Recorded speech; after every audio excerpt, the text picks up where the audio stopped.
गुजरात में विधानसभा चुनाव से पहले आम आदमी पार्टी अपने ही नेताओं की वजह से बैकफुट पर है।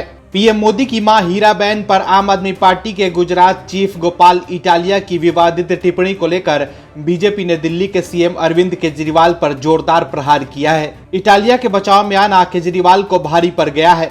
दरअसल महिला आयोग के दफ्तर से इटालिया को दिल्ली पुलिस द्वारा हिरासत में लिए जाने के बाद अरविंद केजरीवाल ने इसे इटालिया के जाति से जोड़ने की कोशिश की थी। केजरीवाल ने ट्वीट कर लिखा था कि गोपाल इटालिया की गिरफ्तारी से पूरे गुजरात में पटेल समाज में भारी रोष है। हालांकि इसके बाद ट्विटर पर लोगों ने गोपाल इटालिया का वीडियो शेयर कर केजरीवाल को करारा जवाब दिया। वहीं इसके बाद इटालिया का एक और वीडियो वायरल हुआ जिसमें वो पीएम मोदी की मां को लेकर अपशब्दों का इस्तेमाल कर रहे हैं। इस वीडियो के सामने आने के बाद बीजेपी के नेताओं ने केजरीवाल और उनकी पार्टी के खिलाफ मोर्चा खोल दिया है।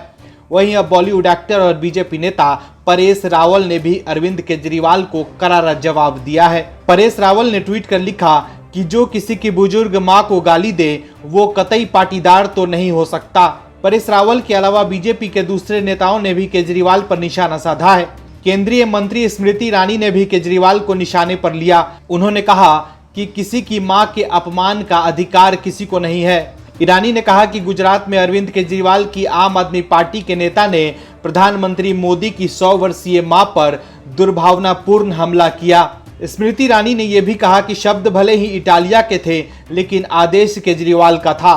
इसके साथ ही ईरानी ने यह भी चुनौती दी कि केजरीवाल गुजरात की धरती पर पीएम की मां पर इस तरह की टिप्पणी करके बताएं, गुजरात की जनता उन्हें जवाब देगी। वहीं परेश रावल ने इससे पहले भी आम आदमी पार्टी की पोल खोलते हुए जोरदार हमला बोला था। दरअसल आप नेता नरेश बालियान ने एक वीडियो शेयर किया था जो अरविंद केजरीवाल की रैली का था। आप नेता ने परेश रावल की आवाज में एक वीडियो शेयर किया था और लिखा था कि गुजरात में अरविंद केजरीवाल जी की रैली में आए लोगों को देखकर भाजपा नेता परेश रावल भी प्रेरित हुए। उन्होंने केजरीवाल जी की रैली को अपनी आवाज दी, अपने शब्दों में रखी बात, आप भी सुनिए। इसके बाद परेश रावल ने आप नेता की क्लास लगाई और ट्वीट कर कहा कि उधार के अल्फाज लेकर तारीफ नहीं करते, कम से कम पूछ तो अपनी हिला लिया करो नरेश जी। कुल मिलाकर देखें तो केजरीवाल अपने नेताओं की वजह से चौतरफा घिर गए हैं। वहीं इटालिया ने ऐसे फंसाया है कि केजरीवाल की पार्टी के लिए गुजरात में खाता खोलना भी मुश्किल हो सकता है। हिमाचल प्रदेश में चुनाव की तारीखों का ऐलान हो चुका है। राज्य में 12 नवंबर को वोटिंग होगी और 8 दिसंबर को नतीजे घोषित होंगे। इस बार के हिमाचल प्रदेश विधानसभा चुनाव में बीजेपी और कांग्रेस के अलावा केजरीवाल की पार्टी भी मैदान में है। वहीं चुनावी बिगुल बजने के साथ ही सर्वे और ओपिनियन पोल का दौर भी शुरू हो गया है। सर्वे में जहां बीजेपी के लिए अच्छी खबर है, वहीं केजरीवाल और कांग्रेस को झटका लगता दिख रहा है। सी वोटर ने जो ताजा सर्वे पेश किया है उसके मुताबिक हिमाचल प्रदेश में एक बार फिर बीजेपी की सरकार बन सकती है। सर्वे में अनुमान लगाया गया है कि 68 सीटों वाली विधानसभा में बीजेपी को 38 से 46 सीटें मिल सकती है। वहीं कांग्रेस की झोली में 20 से 28 सीटें जा सकती है, जबकि केजरीवाल की पार्टी के लिए खाता खोलना भी मुश्किल हो सकता है। वहीं वोट शेयर की बात करें तो बीजेपी को 46% और कांग्रेस को 35.2% वोट शेयर मिलने का अनुमान है। ये सर्वे केजरीवाल के मंसूबों पर पानी फेरने वाला है। केजरीवाल तो दावा कर रहे हैं कि गुजरात और हिमाचल प्रदेश में उनकी पार्टी की सरकार बन रही है, लेकिन सर्वे में आपका खाता खुलना भी मुश्किल लग रहा है। सर्वे के मुताबिक राज्य के लोगों को भगवा दल पर ही भरोसा है। ऐसे में एक बार फिर हिमाचल प्रदेश में बीजेपी की वापसी दिख रही है। ऐसे में यह सवाल उठ रहा है कि क्या हिमाचल प्रदेश में 37 साल से कायम रिकॉर्ड को राज्य के लोग इस बार तोड़ने के मूड में है। दरअसल पिछले कुछ दशकों से हिमाचल प्रदेश में सत्ताधारी पार्टी फिर से सत्ता में वापसी नहीं कर पाई है। हिमाचल प्रदेश के लोग सरकार को रिपीट नहीं होने देते हैं, लेकिन सर्वे के मुताबिक इस बार बीजेपी ये रिकॉर्ड तोड़ देगी। वहीं बात करें हिमाचल प्रदेश की सियासत की तो बीजेपी के मुकाबले कांग्रेस काफी कमजोर नजर आ रही है। पार्टी में गुटबाजी चरम पर है। पार्टी के नेता लगातार इस्तीफा दे रहे हैं। वहीं इस बार कांग्रेस के वोट बैंक में आम आदमी पार्टी सेंध लगा सकती है, जिससे विपक्षी वोटों का बंटवारा होने से बीजेपी का काम और आसान हो सकता है। चुनाव में मुफ्त की स्कीमें लेकर घूमने वाले अरविंद केजरीवाल को चुनाव आयोग ने बड़ा झटका दिया है। चुनाव से पहले केजरीवाल के लिए अब फ्री का लालच देना मुश्किल हो सकता है। दरअसल हिमाचल प्रदेश विधानसभा चुनाव का बिगुल बज चुका है। चुनाव आयोग ने तारीखों की घोषणा कर दी है। चुनाव आयोग के अनुसार हिमाचल की 68 विधानसभा सीटों के लिए 12 नवंबर को वोट डाले जाएंगे। वहीं मतों की गिनती 8 दिसंबर को होगी। वहीं चुनाव की तारीखों का ऐलान करते हुए चुनाव आयोग ने केजरीवाल के मंसूबों पर पानी फेर दिया है। विधानसभा चुनाव की तारीखों का ऐलान करते हुए चुनाव आयोग ने कई कड़े नियम बनाए हैं। वहीं चुनावी घोषणाओं को लेकर आयोग ने सख्ती के साथ कहा है कि सभी पार्टियों को अपने वादों के बारे में स्पष्टता से बताना होगा। ऐसे में चुनाव से पहले जो पार्टियां मुफ्त की स्कीमें लेकर आती हैं और फ्री में रेवड़ी बांटने की घोषणाएं करती हैं, उनका खेल खराब हो सकता है। चुनाव आयोग ने कहा है कि पार्टी घोषणाओं के बारे में विचार विमर्श जारी है। किसी भी चुनावी वादे के बारे में स्पष्ट किया जाना चाहिए कि ये कैसे व्यवहार्य है और पार्टियों को बताना होगा कि उनका वादा किस तरह से पूरा होगा। गौरतलब है कि चुनाव आयोग की तरफ से ये टिप्पणी ऐसे समय में आई है जब देश में रेवड़ियों यानी मुफ्त सौगातों को लेकर बहस चल रही है। इस मामले पर सुप्रीम कोर्ट ने भी टिप्पणी की थी। सुप्रीम कोर्ट की ओर से कहा गया था कि चुनावी मौसम के दौरान राजनीतिक दलों की ओर से मुफ्त उपहार का वादा एक गंभीर मुद्दा है, क्योंकि इससे अर्थव्यवस्था को नुकसान हो रहा है। रेवड़ी कल्चर को सुप्रीम कोर्ट ने भी गंभीर मुद्दा माना है। वहीं अब फ्री रेवड़ी कल्चर को लेकर चुनाव आयोग भी सख्त हो गया है। अब केजरीवाल को हिमाचल प्रदेश और गुजरात के चुनाव में फ्री के घोषणाओं के बारे में बताना होगा कि इसके लिए वो पैसा कहां से लाएंगे और इसे कैसे पूरा करेंगे। दरअसल फ्री रेवड़ी कल्चर की बात पीएम मोदी की ओर से उठाए जाने के बाद इसका सबसे ज्यादा विरोध आम आदमी पार्टी की ओर से ही किया गया था। आप द्वारा चुनाव जीतने के लिए फ्री के वादे तो कर दिए जाते हैं, लेकिन फिर सरकार का खजाना खाली हो जाता है। ऐसे में इसका असर अर्थव्यवस्था पर भी पड़ता है। यही वजह है कि चुनाव आयोग अब इस मामले को लेकर सख्त हो गया है। बिहार में महागठबंधन की सरकार बनने के बाद से ही गठबंधन में घमासान मचा हुआ है। नीतीश सरकार में आरजेडी कोटे से 2 मंत्रियों का इस्तीफा हो चुका है।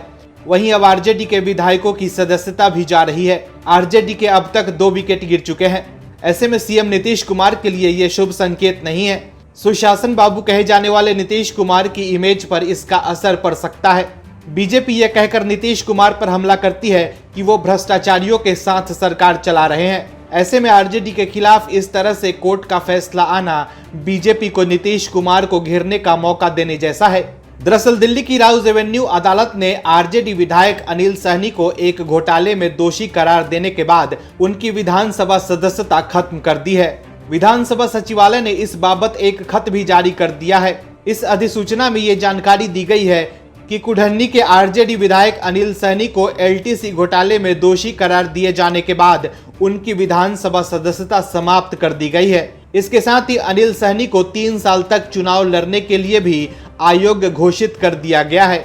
विधानसभा सचिवालय के द्वारा जारी किए गए आदेश में आरजेडी विधायक की सदस्यता रद्द करते हुए विधानसभा ने चुनाव आयोग को पत्र भेजा है। बता दें कि अनिल सहनी राज्यसभा सांसद रहते हुए हवाई यात्रियों के फर्जी बिल के भुगतान लेने के दोषी पाए गए थे। पिता महेंद्र सहनी के निधन के बाद अनिल सहनी जेडीयू से राज्यसभा सांसद बने थे और तत्कालीन सांसद के खिलाफ सीबीआई ने एलटीसी घोटाले का मामला दर्ज किया था, जिसके बाद जांच के बाद अदालत ने अनिल सहनी को हवाई टिकट यात्रा की अवैध बिक्री का आरोपी पाया था। इसके बाद मामले में दोषी करार दिए जाने के बाद अब उनकी सदस्यता भी चली गई है। वहीं उनकी विधायकी जाने के बाद अब इस सीट पर उपचुनाव की संभावना से बिहार की सियासत गर्मा गई है। बीजेपी का कहना है कि उपचुनाव में जनता अपने वोट से जवाब देगी। बीजेपी का ये भी कहना है कि अब वो उपचुनाव की तैयारियों में जुटेगी और जनता के बीच इनकी पोल खोलेगी। आपको बता दें कि AK-47 और हैंड ग्रेनेड कांड में अनंत सिंह की विधायकी जाने के बाद अनिल सहनी आरजेडी के दूसरे विधायक हैं जिनकी सदस्यता खत्म हुई है। अब एक बार फिर आरजेडी नेता की वजह से बीजेपी को नीतीश कुमार और महागठबंधन को घेरने का मौका मिल गया है। बिहार में बीजेपी ने नीतीश कुमार के खिलाफ मोर्चा खोल दिया है। बीजेपी के नेता नीतीश सरकार के खिलाफ एक्शन में हैं। दिल्ली से गृह मंत्री अमित शाह की भी नजर बिहार पर है। कहा जा रहा है कि महागठबंधन से लड़ने के लिए अमित शाह ने खुद मोर्चा संभाल लिया है। अब अमित शाह लगातार बिहार का दौरा करने वाले हैं। हाल ही में अमित शाह ने लगातार 2 बार बिहार का दौरा किया है। अमित शाह के बिहार आते ही महागठबंधन में खलबली देखी जाती है। वहीं बिहार बीजेपी के नेताओं का जोश हाई हो जाता है। अब एक बार फिर बीजेपी को बिहार में बड़ा मुद्दा हाथ लग गया है, जिससे से नीतीश कुमार की कुर्सी हिल सकती है। इस मुद्दे पर बीजेपी ने बिहार में नीतीश कुमार को घेरने की तैयारी शुरू कर दी है, जिससे नीतीश सरकार की आफत बढ़ सकती है। दरअसल बीजेपी ने बिहार में नीतीश सरकार के खिलाफ बड़ा प्रदर्शन करने का ऐलान किया है। बीजेपी के प्रदेश अध्यक्ष डॉक्टर संजय जायसवाल ने नीतीश कुमार पर निशाना साधा और कहा कि नीतीश कुमार अति पिछड़े वर्ग के लोगों के विकास के विरोधी हैं। नगर निकाय चुनाव पर असंवैधानिक निर्णय इस बात का प्रमाण है। उन्होंने कहा कि नीतीश कुमार की फितरत धोखेबाजी की है और अब वे प्रधानमंत्री बनने के ख्वाब में लालू यादव के दबाव में आती पिछड़े वर्ग के भोले भाले लोगों को धोखा दे रहे हैं।